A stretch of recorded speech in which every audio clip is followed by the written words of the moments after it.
All right, well, hi, I'm Fatima Hye, and I'm a filmmaker in Texas.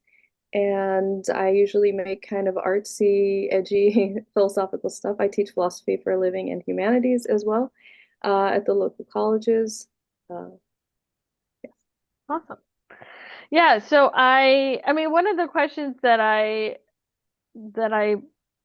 came up with that I think is interesting to think about as a director is like, do you feel like you have a superpower as a director? Like what is the thing that that you think you bring to the table that's unique or that you feel very strongly about?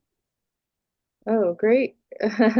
That's a thinker for me. I don't think I've asked myself that question, but I guess it would be so because I do philosophy and stuff, a lot of my films just come up, they start with ideas. So I think if anything, whether people like the films that I make or not, I think if anything, it's at least going to be an idea that might be intriguing or interesting just to explore whether the film itself, resonates with anyone or not. But I think at least the idea part. Now, in terms of actual direction, I think that I have, first of all, I watch a lot of weird and artsy films, so I think that my that experimentalism is already just like in my blood. Things that just don't even seem weird or odd to me, like they seem perfectly normal. To another person might be like, oh, that's different, or it's not usually done this way, or it's unique, And once in a while, it's even been a source of like tension in terms of with people that I work with might not always get what I'm trying to do. They might be like, well, you're not supposed to do this, and I'm just like, but it's fine.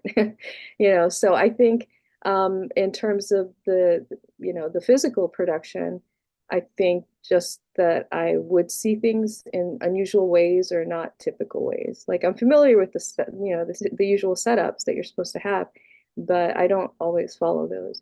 So I think that, in terms of exploration of ideas and then, the physical or the visuals, even audio sometimes I'll use that unusually. So I think if anything, it'll be a little bit, different or unique, maybe. That's awesome. Yeah. And I do think, I mean, knowing your body of work, like you do have I think what many people talk about when they think about directors or directing is like, people with vision, and that their films kind of stand out as a collective in a way, in terms of an expression of art. And so I think that it's interesting that you say that you have not trouble, but sometimes like those conversations on set with your collaborators because it's like you have to get them to follow your vision, even though it's slightly different. Yet at the same time, that's kind of what people want is to have directors with vision that's slightly different from the norm to like push boundaries or ask questions. And so just wanted to kind of pull on that a little more. Like, is there like something that you feel like kind of got you to this place, like either growing up or how have you learned to express that or stand up for it or explore it in your work? Okay, well, that actually is a great question that I have been asking myself recently. And the reason is because, you know, being a filmmaker is like you have to have people skills too, which I think for a lot of artists that are introverts and stuff, it's not their strong suit or it's something that's maybe not the funnest part of production, right? And so for me, I think that I always had strong ideas and opinions and visions and stuff, but I do believe that the earlier films I was a little more hesitant or a little more willing to give in or relaxed or okay, if there's pushback or something. Not a lot because, the core of what I do is pretty focused. But I think that over time, I'm getting more and more like, no, this is what I want. And I mean, I'm sure being female has something to do with this too, where, you're supposed to be nice, you're supposed to be accommodating, you're supposed to be the person that gets along with everyone and just facilitates everyone else. But again, I know everybody's scared of being like the tyrant kind of dictator who yells or whatever, or that kind of thing. But at the same time, I think the other extreme is like being so chill and relaxed that you'll regret that you didn't, you have you've raised this money, you've, written your script, you've gotten people attached and everything. And just you don't want to regret anything and be like, why did I blow that just from being shy or hesitant or something. So I just feel more and more, I mean, I'm the kind of person, I've never had to fire anyone or anything, which has been good so far, but I'm just like, you know what, you need to be prepared. It's not that you're being mean or bad. It's just if you're not getting what you want and just that might be something you have to consider because why do all this and then have it be even if it's just 90% or whatever. I just think I'm a little less compromising as I go on, and I don't think that's a bad thing. I think I am a very chill, relaxed kind of person. I don't yell and scream and this and that, and sometimes I have to repeat myself. And so I think that the danger for me would be to be too nice or relaxed or whatever about the vision I have, because the vision's always been very strong, but just in terms of execution, people skills, that kind of thing. Yeah. No, I think that's a really good point. I remember I was producing somebody else's short film, and it was very kind of more experimental, and Rob was shooting it, and I remember him kind of looking at me being like, I mean, I trust in this guy's vision, but we also maybe should shoot some coverage just in case it doesn't quite work. And it's like, and those are the types of things where, as a director, when I've been on that side of the conversation, what I talked with my director at the time, it's like we had the time and the ability to shoot coverage, but we made sure that the vision was, that we got what he wanted as a director. And then we just had some like CYA, so like footage so that he had some editing choices just in case. And he ended up not using the coverage and Sure. doing what he wanted to do, and that was totally fine. And so he wanted to see his vision through, and I agree. It's like you've raised all this money, you spent all this time. This is what we're here for. And if people aren't on board, I mean, I love getting collaborative ideas, and kind of adding to what I want, but I've definitely had those times where I've been like, okay, that I see your idea, but that's not what I'm going for. So let's Yeah. let's just keep doing this. Yeah, I mean, I'm all for, getting some coverage and stuff because you never know. You never do know what you will end up with in the editing room. But at the same time, I think, like I said, if you have like the spectrum of the type of directors, right? There's the really rigid hierarchy ones. I think I'm more on that side. I don't think I'm extreme. I mean, I certainly don't want to be abusive and that kind of level, reach that point. But I do like hierarchy. Like, for example, for me personally, maybe it's a thing with authority. It's like when I was growing up, I just like, for let's just say a teacher, right? I didn't respect all the teachers. Some of them were, dumb or incompetent or whatever. And then you just, as a snarly teenager, you hate people who are just, they're in charge of you, but for why? Just because they're older or whatever. But the ones that actually were competent and were strong and drove us really hard and challenged us, I actually like that personally. So I like the hierarchy thing as long as it's not based on, it's meritless. It's just based on nothing. Someone just yelling or screaming or being abusive. But I do like strong leadership. I actually do like it when someone has a clear, this is what I want, this is what I want, and this is unique and it's something different. And when they do that, it's even if I serve under that, that's still satisfying to me. So I think that that's the model that I would rather be on. And the collaborative side, I've seen people do and get great results. But, of course, every filmmaker is different, right? So you have to figure out like where are you in the spectrum. I can't say I'm very collaborative, although there have been good ideas that people have. But once in a while, if people, yeah, if they make a lot of suggestions or it's different than the core of what I want for sure, I wouldn't necessarily go for that. I'd be like, no, I'm gonna do this, I'm gonna keep this going. Yeah. Well, is there something that you're working on or that you'd like to be better at, or yeah, just something that you've been trying to strengthen a bit? Yeah, I think that was it. It's just, sometimes because you're a calm person or you speak quietly, people just kind of don't take it as seriously.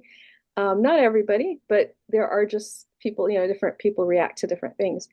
And so I think that just being more clear, assertive, and yeah, just a little bit less compromising, not completely uncompromising, but at the same time, again, it's like, why are you doing this? It's like, what a waste. If you took all the time and trouble to do this, which it is, and you know it the same way as I do, like in the trenches, it's very hard to just even put something together, right? And then just to blow it on, oh, okay, no one's really happy with that. Like at the end of the day, who's happy with that? And so you want something that you're proud of and you can stand by, come what may. Yeah. Do you have a particular process that you use each time? I'm curious, especially since you do something that's more kind of on the experimental, abstract kind of end. Do you, when you have these ideas, I mean, obviously you're writing and directing them, but kind of from creating that vision, like, what does that look like for you? Um, I think in a sense there's a similarity to all the ideas. I just have something that kind of that would be interesting or it grips me or something. I have a million ideas, so I'm always writing those down. But I think as time goes on, I'm a little more selective just because I see how much it takes to put into it. These are no longer short. Like at the beginning, you can just make a film out of any idea, right? And it might not cost you that much or it might not be that long. But as you get more and more ambitious and you want to take more time and spend more energy and aim a little bit higher, it just costs so much. So the idea has to be one of those that isn't fleeting, it's one that lasts. It's one of your major ones that burns through you. Um, and then, in terms of the styles of each one is very particular. So I'm a big fan of people who kind of do all kinds of work and different styles. So for example, one of my filmmaking heroes is Ang Lee. He just has like the range of the films. If you took his filmography and you looked at it, you're like, one guy did all these films. It's incredible, right? And so that's how I feel for each of my films. I think of them as very specific, like, okay, what is this world and what's the best way to do it? They're usually all, because it's me, I still have that through line where it's going to be different or experimental or a little bit edgy or something. But at the same time, it's like some things are more appropriate than others in terms of, the approach, the style, the results that you want. This latest project, Aleph, it's going to be like the one that I think doesn't have, usually I have some horror elements or genre stuff. And this will be the first one that doesn't have that, although it will still be experimental, philosophical, existential. It'll have all those things, but it won't be, there's no horror element this time or genre stuff. Is there, I mean, since you're always kind of a writer director, one of the things that I've been thinking about, and one of the reasons why I did the recent short twofer is that there are projects that I'm interested in directing that I would never write. They're just not my, like what comes up when I'm writing. But I still would like to direct them or, do something. So I'm wondering, like, is there a story or IP or a type of movie or something that either people wouldn't expect or that you think you could bring your director vision to it or something that's kind of outside of what you've been doing? Oh, I mean, I've considered it a little bit just because for a lot of people, directing is kind of like what they want to do. And what they say is they want to be like the director for hire, right? It's like, say you're a Hollywood director, you're hired on these big projects, you get paid a sum, etc. I, for me, that's not the goal. It's never been the goal to be a director for hire, but I'm not saying never. I mean, if there's a appropriate piece that comes up that's, enticing or I like it enough or pays enough or whatever the parameters are that would make it something that I want to do. But I think that that would be something even just in me personally, where it's like certain stories that are maybe different than what I did before that are, interesting to me that I want to explore. Because a lot of what, the stuff that really burns through you, like I said, like it feels urgent, you know. It's like it surprises you what comes up, There are certain ones where it was on the list of ideas that are coming through. And then there's certain ones that just kind of pop up randomly. One of the first feature I made was called Abortifacient, and it was released as Coming to Term. that one kind of came out of nowhere. It wasn't even on my radar. It just came up very suddenly at a certain time, and then I just felt compelled to make it. And then Cryptic Triptych was a good example of that really happened because of circumstances like the pandemic, when we were in lockdown and stuff. So that was a little more, I mean, I had the shorts ideas before, but as a project, I probably wouldn't have made an anthology if it wasn't for the circumstances, you know. Well, I was thinking too, you mentioned Ang Lee and like, but he, he doesn't write, he like directs different projects, so it's interesting because his work, like you said, is very different. Mhm. Each piece is different, but part of that might be because he's working with different writers, and Yeah, I agree. But what I think is so cool. So for example, when he was hired to do Sense and Sensibility, I would just thought that was like whoever made that decision was like a genius. It's like who would see, I think his previous movie was I forgot what it was. It was like the one with all the food in it. It was Taiwanese. I forgot what it was called. Anyway, yeah, um, so for them to see that potential in him, because he had to apparently get like translations on set and everything, to do this British period piece, yeah, that's brilliance to me. It's like someone going, that guy can do this piece, right? Because right. it wouldn't seem typical to me. And then yeah, like Brokeback Mountain and everything else that he did. I mean, I do agree. Maybe some of it is from, being hired and he didn't write his own stuff. Um, and so, I mean, I think that would be interesting, but mostly I don't know why. I like this idea of, I guess, when you have your own world, you write it, you have this vision for it, you direct it, all that stuff coming together. I think that it would be out of my comfort zone to direct something someone else wrote, and it would also be out of my comfort zone to let someone else direct something that I wrote. So Totally. that I think would be very painful for me. I'm not saying I'd never, again, never say never to these things, but I know those would definitely push me. Yeah. Yeah. Yeah, totally. Yeah. Well, and I'm curious, is there anything in the time that you've worked on your projects, like any kind of cautionary tale or things that you've learned along the way that you don't want to do or don't want to deal with or want other people to be aware of going into their own projects, like word of advice kind of thing? Well, one thing that it's not that it was something wrong, it's just part of life and it's something I had to adjust to. So I think when I was first starting out, I was very, I'd kind of panic if something didn't go the way I thought that it should, or like say someone had to pull out for some reason, they weren't available, or, you know, I remember that used to just put me in a panic. And now I'm just like, okay, on to the next one. And what I found personally, and this is a personal lesson that I learned, is that every single time that happened, I always liked the outcome better. Like, say there was an actor that had to be, couldn't do it and had to be replaced, and I might have had my heart set on them or been like, no, this is it. This I pictured you in this role, and but I've always liked what happened afterwards better. It was always like an improvement, almost every single time. I mean, not to sound too mystical or anything, but it just felt very serendipitous that you might be very precious or attached to a certain thing, and then it's like, okay, you had to kind of loosen your grip, and what ended up happening was just way better. So I think not limiting yourself, because that kind of small mentality where like, no, only this person or this location or whatever parameter for your film, you might think, no, this is the only way.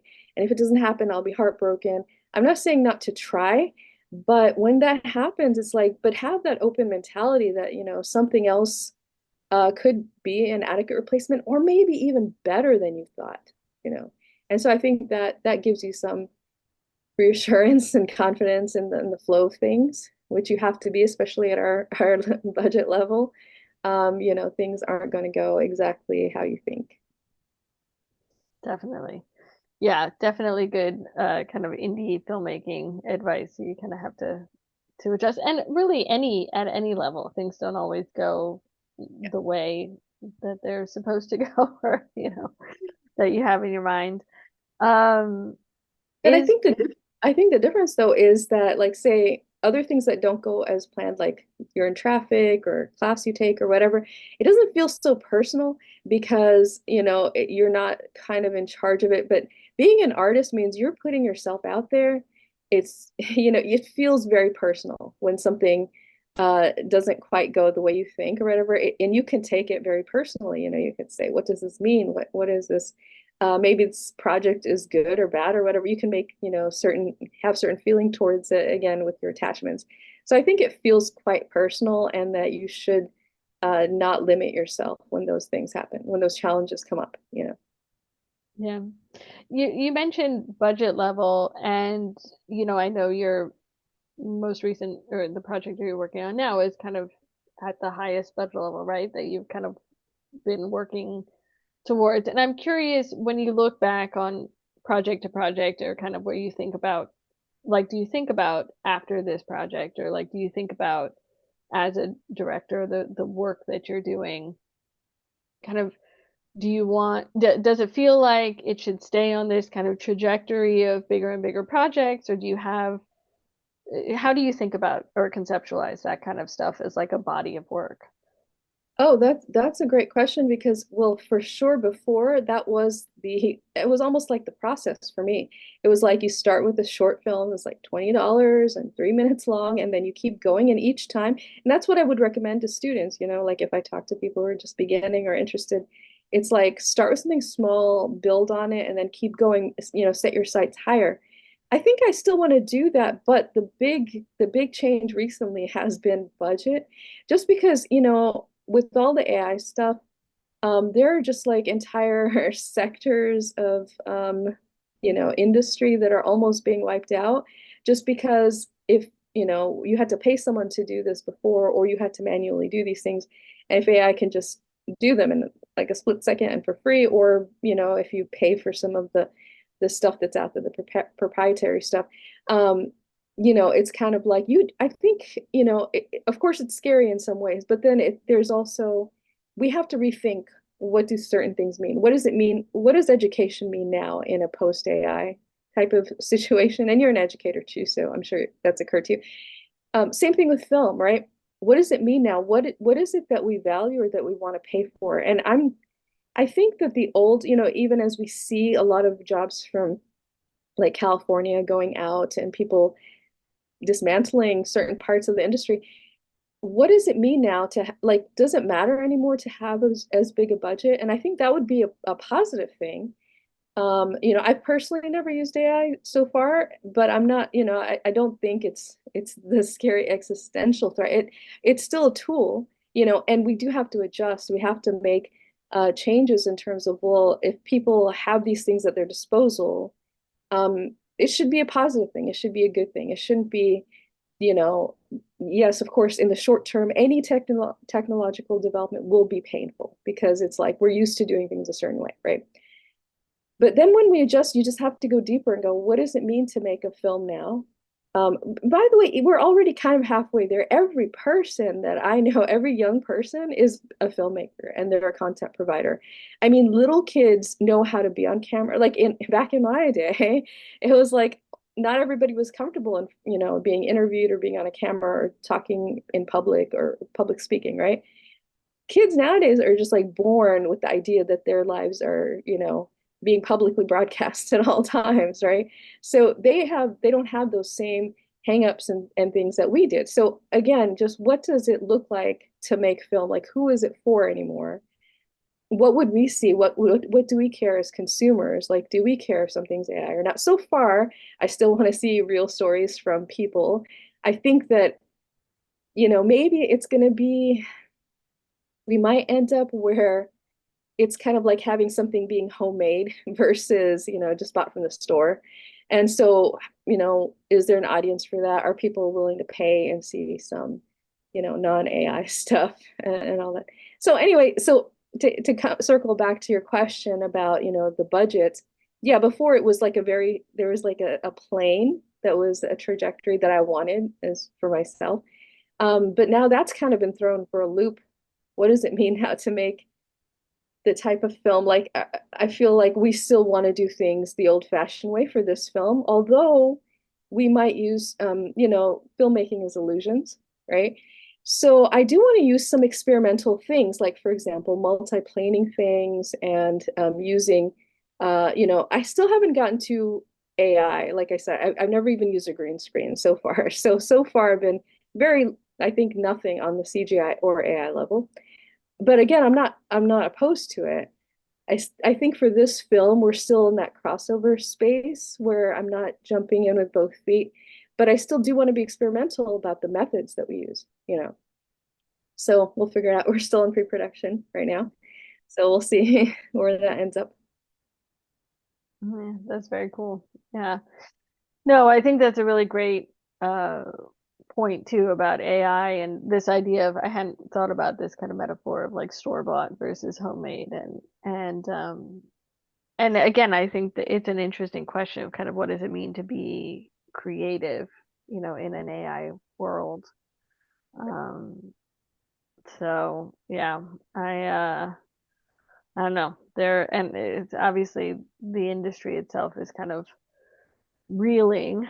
And and I'm curious too, like how you because you have kind of such vision and kind of specific ideas you want to explore, like it feels it feels to a certain extent like well, it's not the purpose isn't for show business in the sense of like you're selling it for profit, so it seems not disconnected, but just kind of separate from the distribution kind of side of the industry or separate from kind of the industry itself. It's more art focused. And so I'm curious too how you think about the audience or how do you market it or how do you and I know with you recently were putting some more marketing funds towards some of your other projects um more so I'm just thinking about kind of what how do you then take this very almost personal and kind of this idea that you've been shepherding and then try and put it out there for other people who don't know you maybe. I mean, so far I haven't had marketing funds. Again, it's your progression as a filmmaker. Mm. At the beginning, you're just like you make a film, right? And as you go on, it's like no, there's something called like development and this and that, right? And then at the late last stage, distribution and marketing. Because again, a lot of beginning people, they start off making a film and then they're like, what am I supposed to do with this now, right? So I have never yet had like a marketing budget, although I've marketed things myself, of course. Like I'll go out there, I'll put it on social media, I'll do whatever I can, my small way or email list, what have you. But I have never gotten to that point, but I'm starting to prepare for it. It's like, well, you need some marketing funds, make sure you put that in your budget when you break things down, right?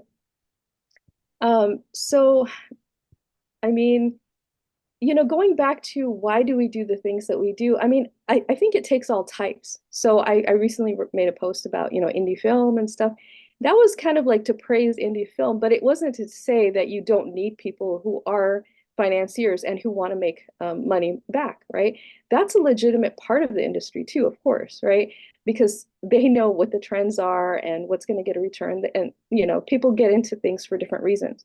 I think you need both. You need the artists who are not in it for the money. Like they didn't get into filmmaking because they're like, I can make a lot of money in this industry. I mean, very few, I don't know who would even necessarily think that, but there must be some people, right, who are like, okay, if you make a hit movie, you can make a lot of money. But for a lot of people, that's not the reason they get into it, right? So we're gonna have to, and again with AI, and not just that, it's like we're already at the point of market saturation. So much content out there. I mean, I'm sure everyone goes through this where you have like five different, services. You're scrolling. You can spend your evening just scrolling and not even get an answer by the end of, like, what did I want to watch today? Um, I do a lot of that thing where you put things on your list, but then it's like, okay, I'll come back to this later, right? So it's just from everywhere. The producing, of course, of content that's out there, but also the consuming of it. It's like, well, what do we want? So personally, and that's where that, what kind of director are you kind of question. I love directors who surprise me, right? Who I can't outguess them. I don't know what they're going to do. and they do something unexpected, and that to me is entertainment, right? So I like the classics and stuff, but I like very cutting edge stuff as well, where it's like I don't know where we're going with this, a unique voice. Those are the things that I like. Um, and again, there's different people who like different kinds of movies, right? I watch the big stuff too. I watch all levels of movies. I like popcorn flicks as well. I like the classics. I like cutting edge, in the moment stuff. So I like that whole thing is all part of my palette. So asking yourself, why am I doing this? For me, it's not that I mind making money, of course, but I'm just saying that's not what motivates me, right? That's not why I got into it to say, oh, that would be cool to make a film, right? So I think we have to go back and ask ourselves, like, what attracted us to this? What would it mean if we said, I don't know if I want to make movies anymore. If the industry changes in such a way, is it still satisfying for you for the initial reasons that you got into it? So far, it is. I think for me, it's the creation, the creativity, everything that goes into it, seeing it come to life. It's amazing. But I think we might all kind of end up being like that, where it's like we all cook, for example, right? We all bake. So it's like, is art, making art going to be so ubiquitous, to where everyone's a creator? Every young person definitely is. Every young person's already like a filmmaker and a creator. Um, but what does it mean to be doing it professionally or being in the industry? And I think those are the questions I think we're gonna have to ask ourselves. Yeah. Yeah, again, interesting metaphor, the cooking and stuff. I love it. That's very cool. Um, do you is there somebody that you feel like, oh, they've got, I mean, you mentioned Ang Lee, but like, anybody new or right now where you're kind of like they've got the career that you would like to be able to have, or is it more just you just enjoy seeing different people's output, and like you said, from all levels. Well, I mean, definitely. I mean, everybody, the thing with Tarantino is he's just universally liked. It's like he gets the big, huge, outputs, and, everyone goes see a Tarantino film, but he also does things his way. He also takes risks, and, Martin Scorsese. There are people who are artistic and get the commercial hits as well. I think at a smaller level, uh, Aronofsky, for example, his career, he has a very solid base, right? But he's not the only, like Ari Aster. There's just different people who have those things where if they put something out, people will go see it, even if it's more experimental, even if it's different. Um, Again, Christopher Nolan is also at that level where everyone will go see a Christopher Nolan film, even if it is artistic or he has that combination of art house and just like the blockbuster stuff, right? So I think there's a lot, but I would be fine even just quote unquote at a lower level of just people who, Oz Perkins is great. They make stuff and they have a very rabid kind of fan base that will definitely watch whatever they have to say. So I think that's enviable for any filmmaker. It's like, and I think that's where I'd be most comfortable. I don't know if the stuff I make is at the universal blockbuster level actually. I think it is more, if I just have a fan base, that would already be a dream come true for me personally. Yeah, well, I definitely think you have a growing fan base with the people like your stuff. But Thanks. yeah, is there something that you kind of can't live without in terms of either being on set or in post-production, any part of the process that you're kind of like, this is the thing that helps you, or and it can even be something fun or silly, but like just something that you like look forward to when you're in the actual production process or putting it. Oh, I think I think when you're a kid of immigrants, you are basically have no needs or requirements. It's just like I'm just stressed and tense about the whole thing the whole time. So if I have a splitting headache and a migraine, I just have to deal with it. Like my only prayer is that I don't feel so morbidly sick that I have to cancel anything. And I've never had to so far. That's my only concern. So if things are, I just don't, anything else would be so out there for me in terms of a luxury, I guess, because but you know, for some people that those luxuries is what helps them to cope and brings them back down and you know, it's an anchor. I don't know if I have something specific like that. It's just I'm just praying that I can get on my feet and be there and, you know, not collapse or something. That's it. Just get through the day. Um, yeah, the whole thing, I mean, even talking to you about it, it's like tension rising. It's just so many, you know, they say it's like commanding an army. You have crew, you have locations, you have actors, you have so many things that could, you know, which thankfully it's a miracle. When you go back and you account for everything, you're like, wow, I can't believe I ever made something ever, you know, or you look back and you go, whew, that's amazing that you got to do this several times, you know, but each new one, you're just like, you think about all the stuff that could go wrong, and it's, yeah. Very true, very true.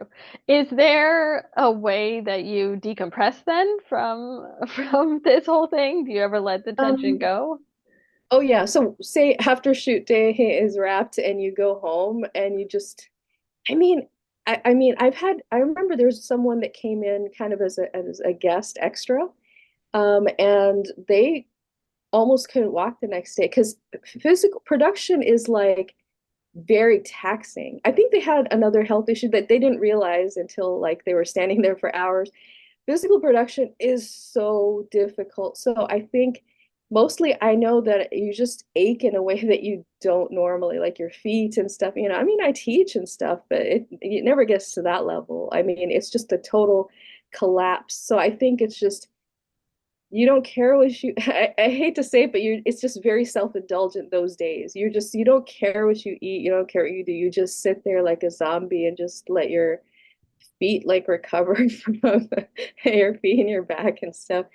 It's just so physically exhausting. I can't and then also, unless it's the last day of production, you're nervous about the next day too. It just it you know, so I don't know if there's a way. I mean, I stumble through it, but I don't know if there's a method or any conscious like plan like, oh, I'll do this to decompress. It just happens because you can just sit there for a minute, stare into space and think about the next day. Yeah, I tell my students that a lot, you know, people who are interested in filmmaking, and I'm like, I mean, at least the way that traditional films are shot and the hours that it takes, I mean, I'm like, it's more like working construction. You're on your feet, you're lifting Yes. things, Uh-huh. you're moving things, you're hot, you might be outside, you know, it just and you have to remember to like that's I think one of the best things is I typically end up with an AD or with a PA or somebody who just makes sure that I have like snacks and water and like you know it's like just kind of reminds me to like be a human because I'm Yeah.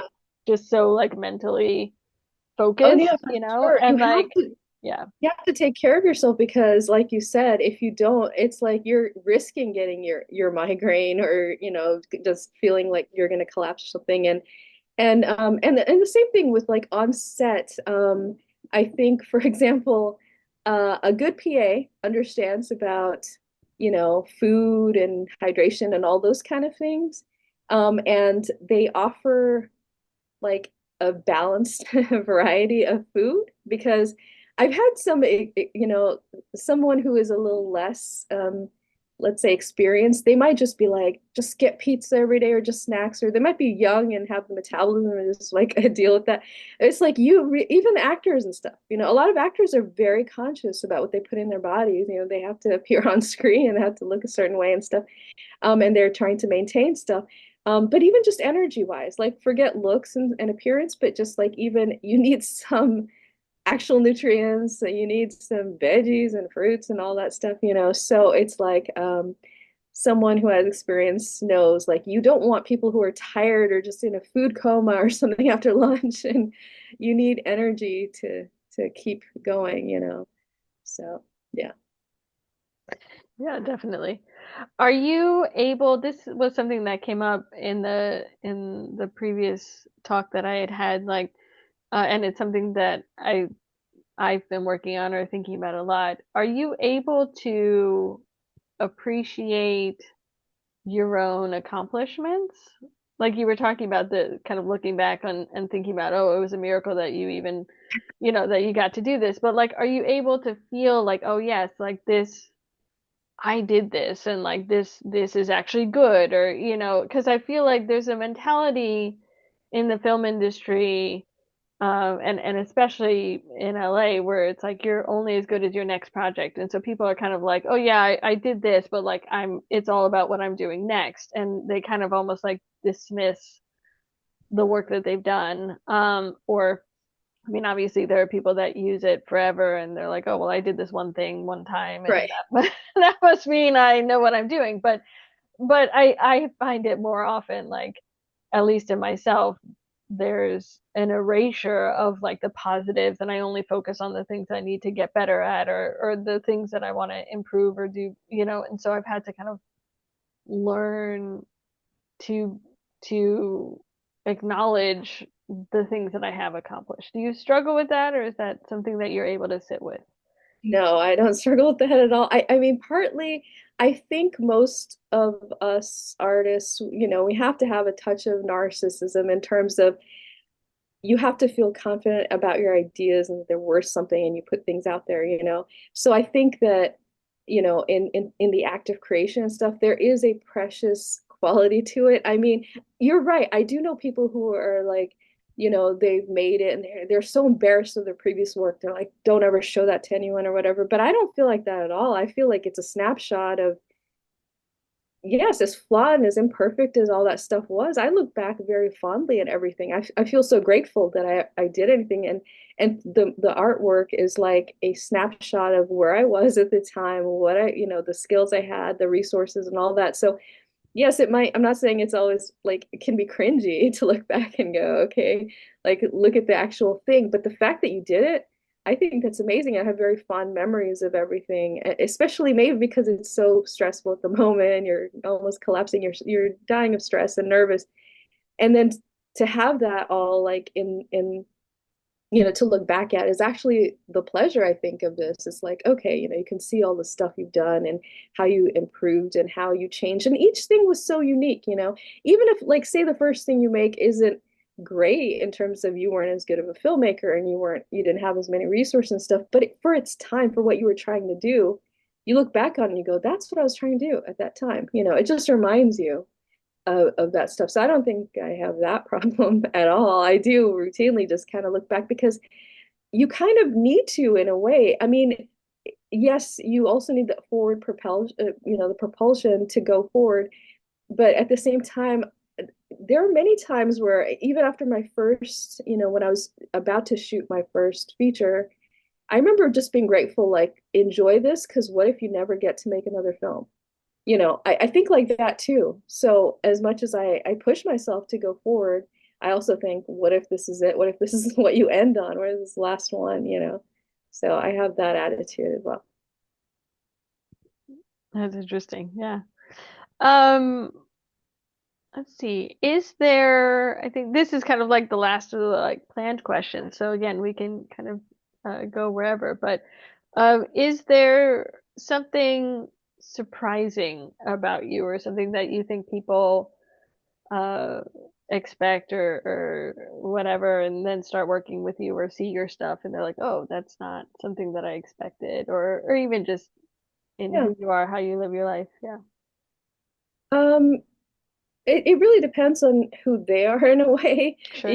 So it's like if a person has like a kind of one-dimensional view of, female filmmakers or women of color, Muslims, all that stuff, then they might be surprised. But I think that a lot of people who are not in that space, like a lot of younger people, they're just more used to different kinds of people. They're not going to be as shocked or whatever. So I think it's so strange, like in such a short time, the generation, like what people are learning and what they're adjusting to, and the subcultures of each group of people, that's different because you have people like, say, earlier generations who are just like, oh, you can speak English, right? You get that level all the way up to, yeah, what's the big deal? It's and which I like. I mean, at the end of the day, I mean, even from a young age, I just never wanted to be like, you represent every single of this demographic. I think that's just too much of a burden for anybody. Not only that, in a way, it can be dehumanizing. It's like, oh, you're female and you did this right, great. But what if you didn't do something right? Like you're human. You can make mistakes. You don't have to be perfect. Just be yourself. I think that's the goal for everybody, right? You want to just be yourself. So I think that if you go all the way to modern generation, or let's say a person from an older time but has that mentality, right, which is like, yeah, everyone's doing all kinds of things. I mean, I don't think it's that different or shocking anymore. Now, me as a person, I remember one of the reviews for Cryptic Triptych, the the journalist, he was kind of like, seems like you're very interested in like toxic relationships. So I was kind of like, oh, okay, that's interesting. So there might be surprising things on a personal level, like a more idiosyncratic, individualistic way, where it's like, okay, what makes Fatima tick or something. But I think a lot of artists in like we do art instead of therapy. It's like you just do, and I think that's healthy. I actually think out of all the addictions and stuff out there, art is like one of the best things that you could do. Versus, and I think sports too. I think those two things, the arts and sports, but I think a lot of other ways that people have coping with personal issues or demons, or even just say nothing unpleasant, but just coming to terms with themselves as a human being, or, their past or existentialism or whatever. I think, the arts is one of the best, healthiest ways, and it benefits others too, especially if they can relate, if they see things. It's always gratifying when someone goes, oh, when you put that, I remember this happened, to me, or I could relate to this, issue. One of the last ones, and you were at that screening for Anna and Mia about the two girls, pushing each other into eating disorders and stuff. I mean, that got a lot of resonance from a lot of young actresses. Just so many after so many saying they all had experience with this. If even if it wasn't a full blown ED, it was like on that spectrum of being conscious, being having certain expectations, being angry at yourself or down on yourself for not fitting a certain way, and on and on. So I think that if things resonate with people, it's very gratifying, because it's partly that you're working through stuff, even if it's just at a conceptual level. But why do certain ideas or thoughts or topics interest you, or that you want to explore them, right? But then it benefits others too that can also relate to it. Yeah, I think that it is such an interesting thing, about art where it is very personally driven, but it's also kind of part of that need is to like recognize the humanity and all, or like connect with other people, over these and it's yeah, I was just reading, there was an article today that I was reading about, I guess there's a whole TikTok sub channel, like skinny TikTok, where people basically do what you were, what Anna and Yeah. me were doing, and Well, that was the reason I decided to make Anime, because again, that wasn't on my radar, but I had someone mention that to me, that there are groups that are pro anorexia and pro. I mean, I was like, what? That's crazy. Like that's where the conception of it as a horror, a body horror, kind of came to me. I was like, wow, that is messed up, you know. But yeah, I mean, I hope I don't mess up his name, but the Parasite director, right, Bong Joon, mm-hmm. so he was at the Academy Awards, and he quoted Martin Scorsese saying that the more specific, I'll mess up the quote, but it's something like, the more true you are to that specific voice or experience that you have, it actually does end up being universal, Yeah, because it's not a manufacturer, it's not put together. It's like, you might think, well, why would someone relate to me in my very specific, demographic background and stuff? but the more that that real voice shines through and that experience you have, it just makes it more relatable to everybody. So even people from all walks of life can look at that and they feel that rawness, that emotion, and experience so strongly. You've made them feel it, so that's actually, versus something that, someone kind of waters down or manufactures or tries to put out there. Yeah, it's there and we all feel it, but they may not feel it to that level or extent, So ironically, it's like the more true you are to yourself, as specific as you are, it's like it ends up being having universal impact. Yeah, no, I totally agree with that. Yeah. Was there anything else you wanted to talk about, or questions or thoughts you had on directing, or I think we covered almost everything that normally gets said, and like it's just fun to hang out like with yeah. other filmmakers and directors and talk film. It's something I'm sure I could spend hours and hours doing. Yeah, So definitely, definitely. It's again, I wanted to, like I said, it's a good excuse to talk to friends and and also it to me it I think it is interesting the I mean one of the things that I've realized over the years and especially being a teacher and having gone through film school or taken other classes is like, you think about things like writing and how every writer, there are a million books on like how to write a script and the right way to write a script and how, what you should write and where it should go and all this stuff. And and it's like if there was a definitive way to write a script, we wouldn't have a million books out there about how to write a script. yeah, It that's a and great. that whole process is so personal and like the way that I write is different than the way other people might write. And I was thinking about that with directing. It's like we all kind of have our different ways of approaching things. And so, yeah. Yeah, for sure. And as someone who gets bored by things very quickly, even like say there could even be a director that I like, but because they've really leaned into their voice, their trademark and everything, I actually start getting a little bored afterwards. Like I know it's going to be good. It's going to be a good film, but I just don't feel like I'm going to be surprised. I might, just like skip that and then look for other things that just, you know, the unexpected stuff. One of I'll just put a little like recommendation. One of the weirdest little things that I saw recently that I had no idea what it was before going in. It was called Barbarian. I don't know if you saw that. It's like a horror. It's on Tubi. I think they just added it to Netflix. Okay. Don't know anything about it. Just go and watch it. I didn't quite like the ending, but that's okay. The whole thing was like a ride. It was a trip. I don't like the title either, and I was reading about it later, and they were like it was a placeholder, and I was like, no wonder because it's just so forgettable. It's like you won't remember the name, but it's called Barbarian. Just check it out. They try stuff. Let's put it that way. That's yeah, that's interesting. So Awesome. yeah, but wish us luck. I mean, so the one we're trying to do about this 1800s German mathematician called Aleph, and we're fiscally sponsored, and we're trying our best to. We're going to have a table read though. It's going to be an enhanced table read, meaning with visuals and music and stuff at the Houston Cinema Arts Festival.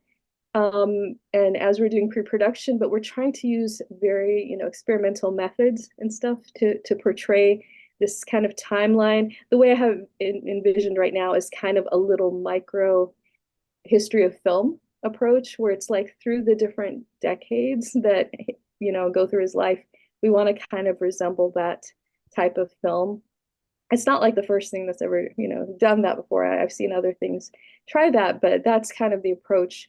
Because why not? I mean, again, if you don't have the funds to make like a letter perfect historical, piece, but then you have to be creative and try to find new ways of engaging with the material and doing that. And but also I have the space to do it because it is more existential and artistic. It's not like a typical biopic where you might be like, okay, cast it with, a bunch of movie stars and have period, perfect like costuming and sets and everything, which is nice. But I find, and I don't know if you enjoy historical stuff too, like dramas and period pieces. I do find sometimes the cinematography is what takes me out of it. It's like so much time was spent on the costuming and every little prop and every little, teacup and stuff, which is great. But then it's like, but the cinematography looks totally modern. And so in a way, I think that hopefully will be a little bit more immersive in terms of what did it look like at that time. Plus I'm, fascinated by history of film and stuff. Oh, that's another recommendation if you have time for it. It's on Tubi, I know, maybe other places, but it's The Call of Cthulhu. It's the Lovecraft story, which apparently is supposed to be unfilmable. But the reason that the people who made it did a great job was because it was actually from a society that is obsessed with H.P. Lovecraft.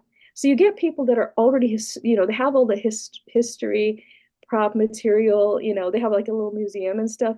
For them to have that background, it just lent itself to a great production. I was very impressed by it. And I think people should check it out just to see what can be done when you're trying to lean into the time and place, the period and all that. That's cool. Yeah, I'll definitely check that out. Very Yes. cool. And so like I said, congrats on the I'm also tripping on saying it because of the change, but like, Mustang Martha, yes. I'll just have to remember Mustang Sally and go with that. But yeah, and yes, we need all the luck that we can get Yeah. trying to make this stuff. Um, in this time and place. Yeah, I've definitely been thinking about kind of post Mustang Martha. I mean, I definitely want to see this through. I don't I'm not the type of person to abandon projects. Um, and again, I think this one is doable. And all that stuff. It just takes time, and I do feel more patience this time around than with acid test. But I do kind of miss the one man crew, kind of days, where Yeah. it's just like small and contained. And so I might, my next project might be tiny, tiny, tiny. I don't know. We'll see. Yeah, no, I get what you're saying because when you do a project, if you're patient with it, like you said, it's like you have to live in that world for years, you know, because the timeline for film is so long, from development all the way through distribution, like I'm doing that with Anna and Mia and stuff now. So it's like at the same time, you have other things that you're still distributing or marketing or whatever, and trying to get, your next thing off the ground